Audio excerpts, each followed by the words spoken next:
మరి అలాంటి అమరులైనటువంటి స్వాతంత్ర సమరయోధుల యొక్క జీవితాల్ని మీరందరూ కూడా, విద్యార్థులందరూ కూడా స్ఫూర్తిగా తీసుకొని ఆ రకంగా మన దేశం కోసం మనము బతకడం అనేటువంటిది చేయాలనేటువంటి ఉద్దేశంతో తెలుగు జాతి యొక్క వైభవాన్ని, తెలుగు దేశభక్తులు ఏ రకంగా వాళ్ళ ప్రాణాలని మన దేశం యొక్క స్వాతంత్రం కోసం గడ్డి పట్టతో సమానంగా ఇచ్చారో తెలియజేసేటువంటి పాటే ఇది.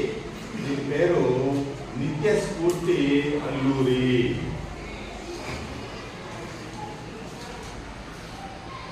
జోహార్